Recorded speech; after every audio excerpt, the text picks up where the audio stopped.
and welcome to the YMCA San Francisco's Classroom for All. My name is Justin, and today we're going to be learning about division. So please follow along with me, or if you want to, just watch and you can try it on your own later. Let's go ahead and get started. So today I'm going to show you 3 different ways to do a division problem. We have traditional, box, and subtraction.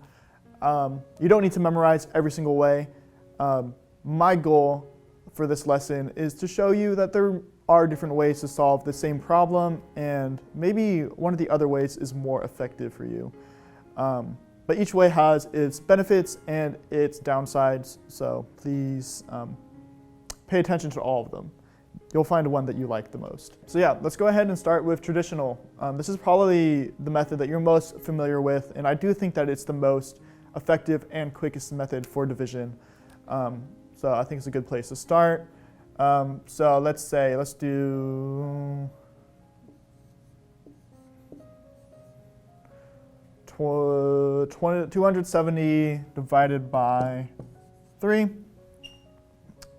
So in the way that this problem is set up now, we cannot do anything, so we're going to have to change the way it looks. We're going to make a long division bar, put the 3 on the outside, because that's what we're dividing by.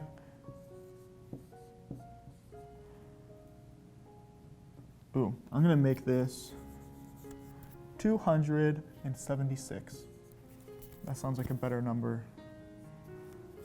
Okay, so now that we have it set up, we could actually begin to solve our problem. I'm going to erase that just to clear up the board a little bit.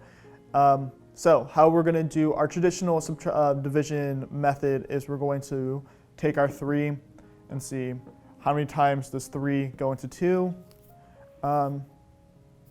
0 times. 3 cannot go into 2. 2 is smaller than 3. So what we're going to do now is how many times can 3 go into 27? That is actually going to be 9 times. So 3 times 9 is going to be 27. Perfect. And what we're going to do now, since we wrote our 27 there, subtract, leaves us with a 0. Bring down the 6. How many times does 3 go into 6? That's going to be 2 times. Draw the 6. Look at that. Equals out to 0. So 276 divided by 3 is going to equal 92. Traditional division is simple as that. But let's do one more. Let's see if we can change up something to make sure that we have all possible things figured out. Let's do 180 divided by 15. Okay, so 180 divided by 15 cannot solve the problem in the way it looks, so we're going to have to change it. Let's draw our bar. 15 on the outside, since we're dividing by 15. 180 on the inside. Perfect. So how many times does 15 go into 1? 0 times. 15 is larger than 1. So let's move over a place value. How many times does 15 go into 18? 1 time. So I'll put a 1 up there. Okay. So that's going to leave us with a remainder of 3. But we need to bring down our 0. Okay, so now our new number is 30. How many times does 15 go into 30? 2 times. 15, or 2 times 15 equals 30. Subtract 0. Okay, so there's another problem done with long division. 180 divided by 15 is going to equal to 12. Okay, so I think that is that for our traditional. Hopefully that was helpful, but I want to move on to some other methods for solving division. Now, these methods may not be as quick and effective as the traditional way, but I do think it's good to look at a different way for solving division problems. So let's go ahead and start with 20 divided by 5. Okay, So 20 divided by 5. The way that it's in, it's probably not the most useful for figuring out a division problem. So let's go ahead and change it. So one way I like to look at division is as a word problem. So I like to say, how many times does 5 fit into 20? So if we look at it this way, we could actually make a box to help us understand that better. Okay, so we have 20 on top, and we're going to put 5 boxes on the bottom.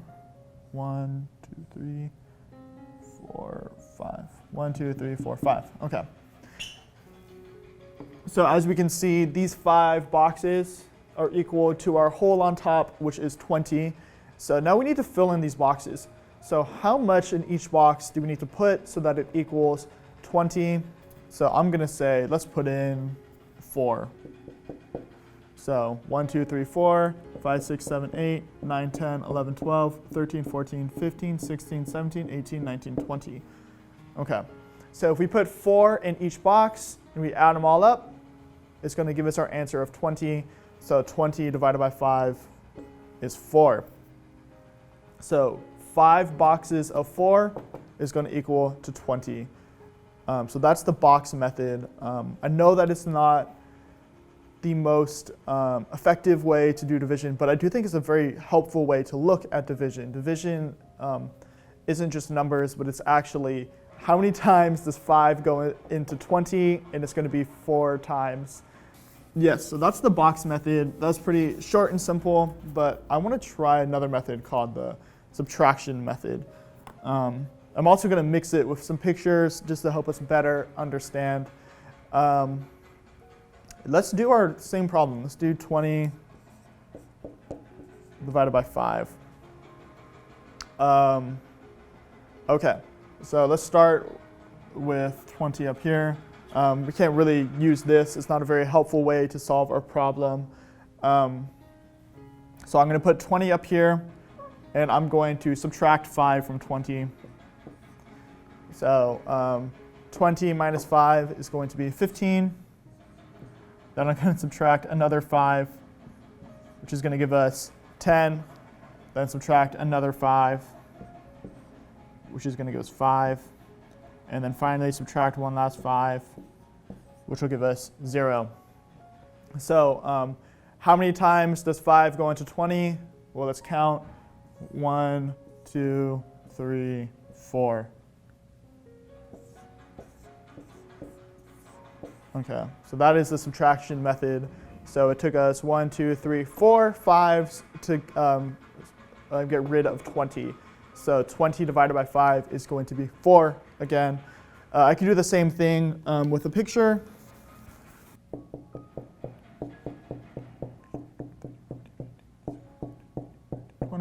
Okay, so here are 20 dots. And then we want to subtract, or how many times do we subtract 5, or how many groups of 5 make up 20? Well, we can count 1, 2, 3, 4, 5. 1, 2, 3, 4, 5. 1, 2, 3, 4, 5. 1, 2, 3, 4, 5. Okay, so there are 4 groups of 5 in our 20 dots. So 1, 2, 3, 4. 20 divided by 5 is going to equal 4. And that is our subtraction method and a picture method put together. But yeah, that's it. Thank you so much for watching. Today we covered division. We did traditional division, box division, and subtraction division. So I hope you enjoyed. If you want to see more videos, please join us at YMCASF.org/classrooms4all, and we have a ton more videos there. Thank you so much for watching.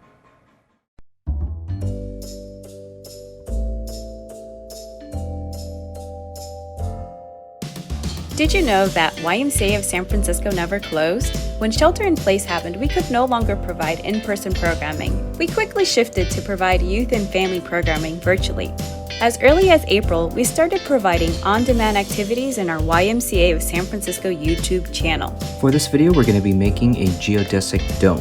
Today, we're going to be making a hovercraft. The science around this activity is really awesome. In addition, we have a regular schedule of activities for our youth and families to join live. We feature read-alouds, yoga, family Zumba, arts and crafts, drawing clubs, and more. So don't miss out on our virtual youth and family offerings. Visit www.ymcasf.org for more info and class schedules.